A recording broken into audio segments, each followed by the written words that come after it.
Anna's new city life. Anna is a woman from a small town. She wants a job in the city. She likes to work with people. One day, she sees a job for a shop assistant. The shop sells clothes. Anna is happy and applies for the job.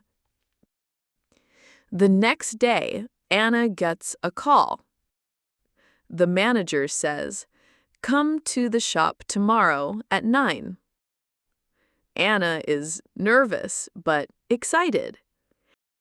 She prepares her clothes, a white shirt and black pants. She practices saying, "Hello, welcome to our shop." On the morning of the interview, Anna takes a bus to the city. The shop is big and busy. The manager, Mr. Lee, is kind. He asks, "Do you like to help people?"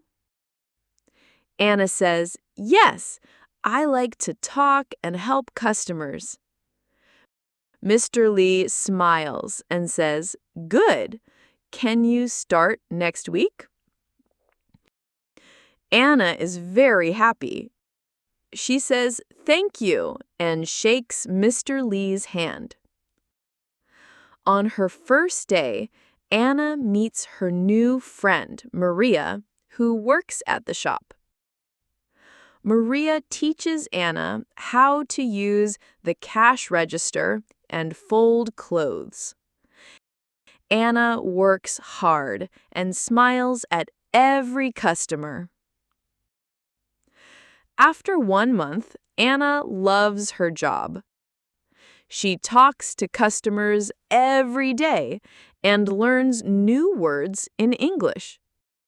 She feels confident. Anna knows the city is her new home. A day at the supermarket. It was Saturday morning, and Anna wanted to buy food for the week. She took her shopping bag and walked to the big supermarket near her house. When she arrived, she picked up a shopping cart. She first went to the fruit section to buy apples and bananas. While choosing bananas, she saw an old man drop his wallet. She picked it up and looked around, but the man was already gone. Anna decided to wait near the fruits to see if he came back. After 10 minutes, she saw the man walking slowly with a shopping list. She went to him and asked, "Is this your wallet?" The man touched his pocket and looked surprised. "Yes, I lost it.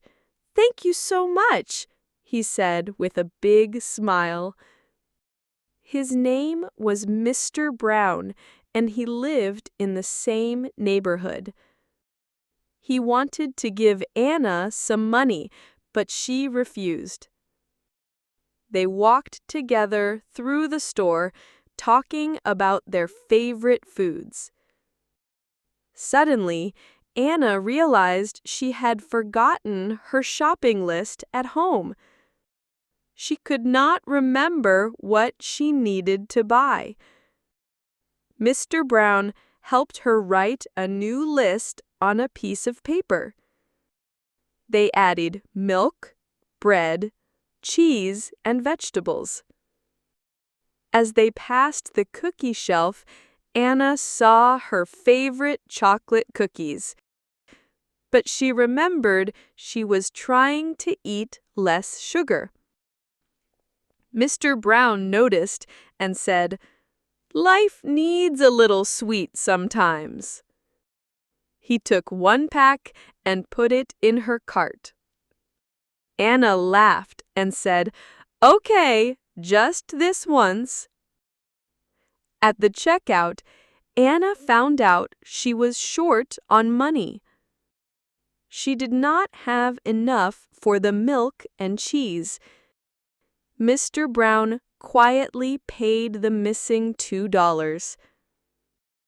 "Pay me back by helping someone else," he said kindly.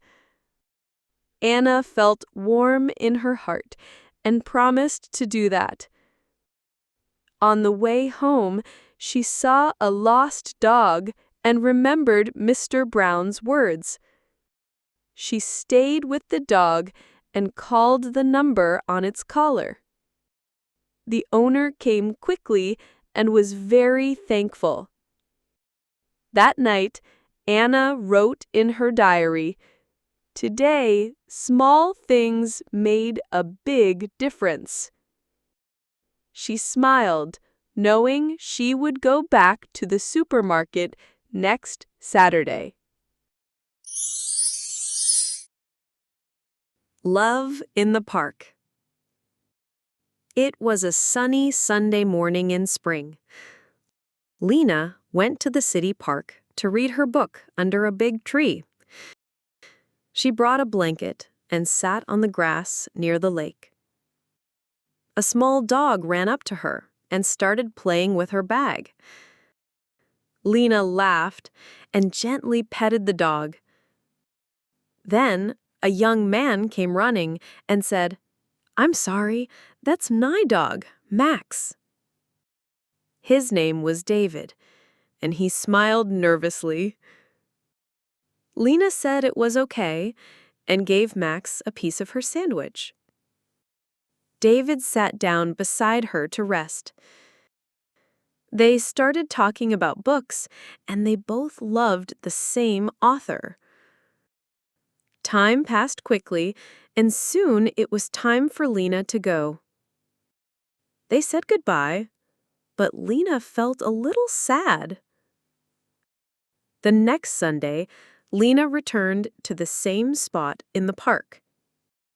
She hoped to see David again, but he didn't come. Instead, she saw Max tied to a bench with a note on his collar. The note said, "My owner is sick. Can you help me find him?" Lena took Max and went to the nearby hospital. She asked the nurse if a man named David was there. The nurse said yes and took her to his room. David was surprised and happy to see Lena and Max. He explained he had a fever and couldn't walk Max. Lena visited him every day after that. They talked, laughed, and shared stories. One day, David gave Lena a small book with a note inside. The note said, "You are my favorite chapter." Lena blushed and held his hand. When David got better, they walked together in the park again. Max ran in front of them, wagging his tail. Now, every Sunday, the three of them meet in the park. Sometimes love begins with a dog and a book. My first online shopping. Tom was 55 years old, and he never bought anything online. He always went to shops to buy what he needed. One day, his phone broke, and he needed a new one. His daughter said, "Dad, you can buy one on Amazon. It's easy and fast." Tom was confused. "What is Amazon?" he asked. She showed him her phone and opened the Amazon app. Tom looked at the screen and felt it was too complicated. There were many buttons, pictures, and words. He shook his head and said, "No, I can't do this." But his daughter wrote down the steps on a piece of paper. Step 1. Open Amazon. Step 2. Search for the phone. Step 3. Choose and pay. The next day, Tom sat at his computer with the paper in front of him. He opened the website slowly and typed "smartphone" in the search box. Many phones appeared on the screen. He saw prices, stars, and comments from other buyers. He didn't know which phone to choose. He called his daughter and asked, "What does 4.7 stars mean?" She explained that more stars mean people liked the phone. Tom read many reviews and finally chose a phone with 4.8 stars. He clicked Add to Cart and felt proud. Then he clicked Proceed to Checkout and saw the address form. He filled in his name, street, and phone number. But he didn't know what CVV was when he entered his card details. He called his daughter again. "Is it the 3 numbers on the back?" "Yes, Dad, you're doing great," she said. He entered the code and clicked Place Order. A message appeared. "Thank you for your order." Tom smiled. He did it.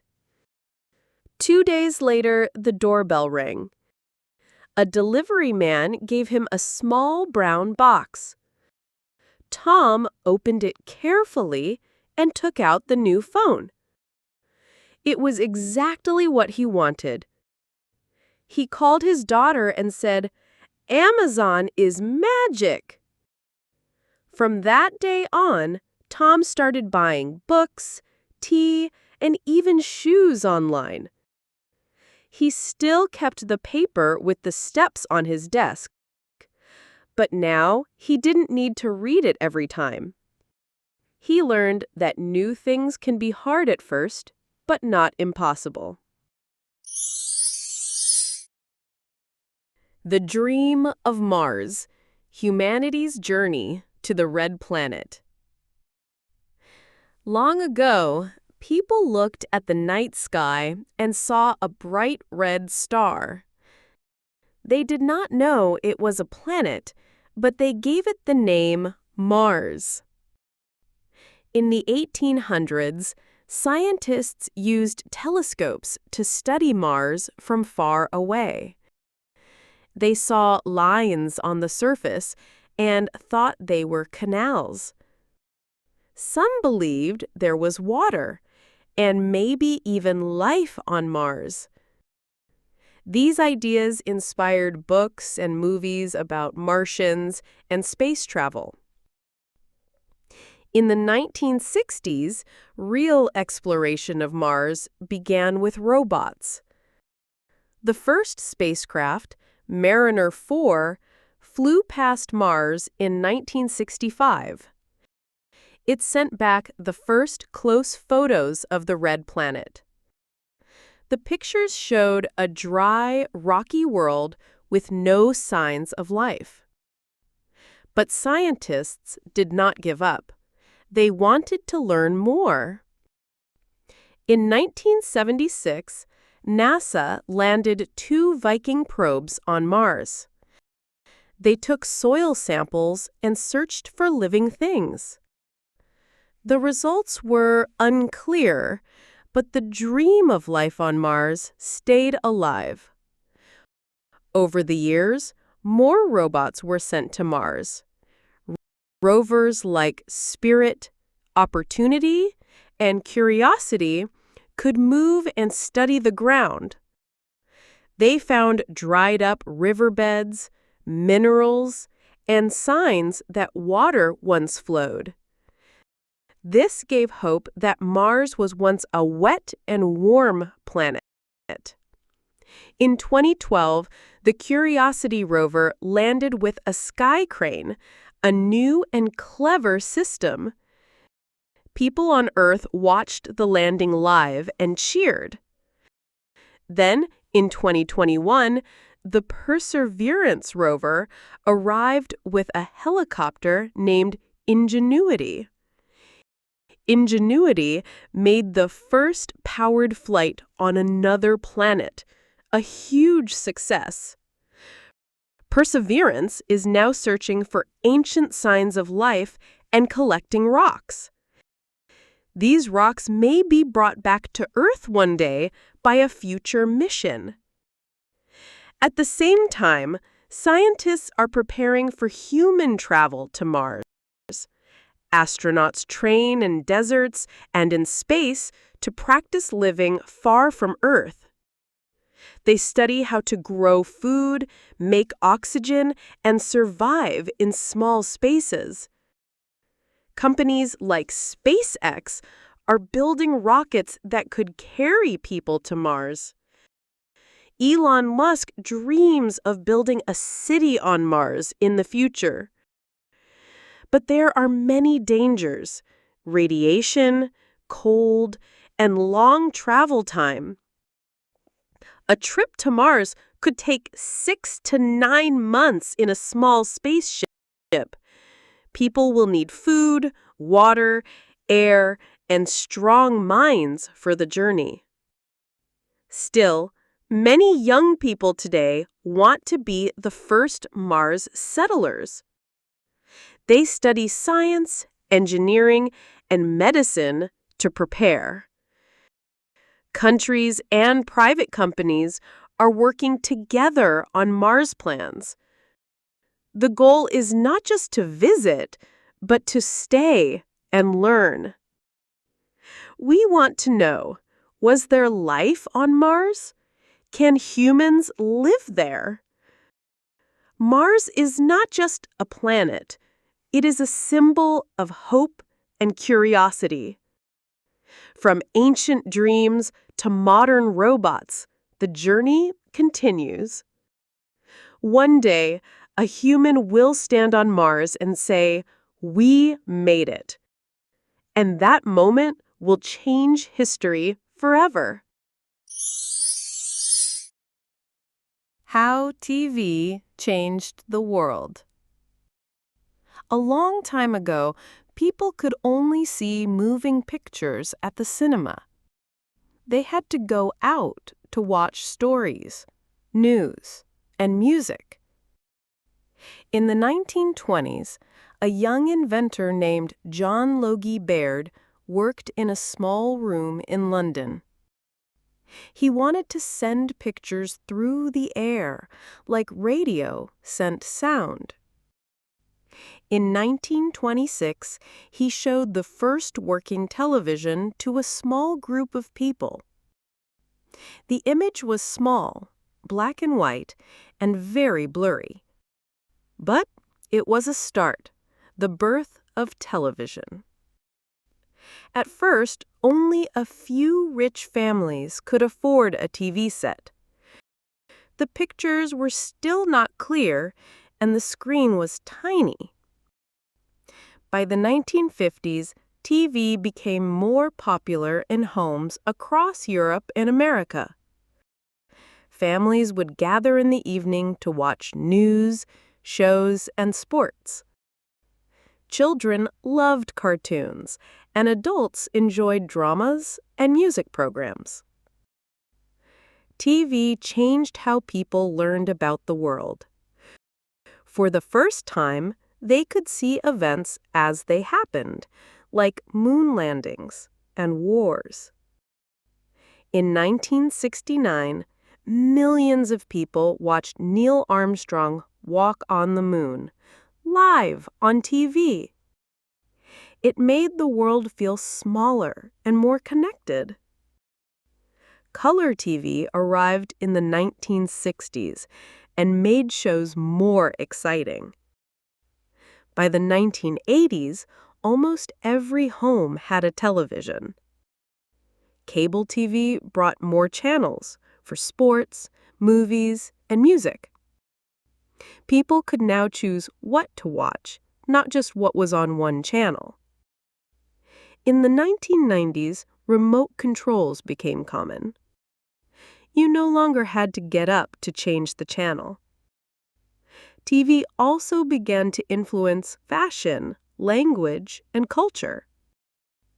People copied hairstyles and words they saw on their favorite shows. Some worried that children watched too much TV and stopped playing outside. Doctors said too much screen time could hurt eyes and sleep. But schools also used TV to teach lessons. Educational programs help children learn reading, math, and science. In the 2000s, big flat screens replaced old boxy TVs. Plasma and LCD screens were thin, light, and clear. Then came smart TVs, televisions connected to the internet. You could watch videos, play games, and even use apps like on a phone. Streaming services like Netflix and YouTube changed how people watched. No more waiting for a show at a fixed time. You could watch anytime. Today, many people watch TV shows on phones, tablets, or computers. Traditional TV is slowly changing, but the idea remains strong. Television has shaped how we share stories, learn, and relax. From a blurry image in London to global streaming, it's a big journey. The TV is no longer just a box in the living room. It is a window to the world, a teacher, and a storyteller. And its story is still being written. The declaration that changed history. In the 1700s, America was not a free country. It was a group of 13 colonies ruled by Great Britain. People in the colonies paid taxes to the king but had no voice in government. They grew angry when Britain passed unfair laws and sent soldiers to their homes. Over time, more and more colonists wanted freedom. They met in secret to talk about independence. In 1775, war broke out between the colonies and British troops. This was the start of the American Revolutionary War. Leaders knew they needed to explain why they were fighting. They decided to write a formal letter to the world. In June 1776, a group of men met in Philadelphia. They were part of the Continental Congress. Thomas Jefferson, a smart and well-educated man, was chosen to write the letter. He worked for days, writing carefully and clearly. He said all people have the right to life, liberty, and the pursuit of happiness. He wrote that governments should serve the people, not control them. He also listed the ways Britain had treated the colonies unfairly. On July 4, 1776, Congress voted to accept the letter. It was called the Declaration of Independence. John Hancock, the leader of Congress, signed it first with a big, bold signature. Other men signed it too, risking their lives if Britain won the war. They knew they could be punished for treason. When King George III heard the news, he was furious. He sent more soldiers to stop the rebellion. But the words of the Declaration gave strength to the American soldiers. People read it aloud in towns and cities. It inspired hope and courage in many hearts. The war continued for many years, but the idea of freedom grew stronger. In 1783, Britain finally accepted that America was independent. Today, Americans celebrate July 4th as Independence Day. They watch fireworks, have parades, and read the Declaration. It is not just a historical paper, it is a symbol of freedom. The ideas in it helped shape democracy around the world. The Declaration showed that people can stand up for their rights, and its message still matters more than 200 years later.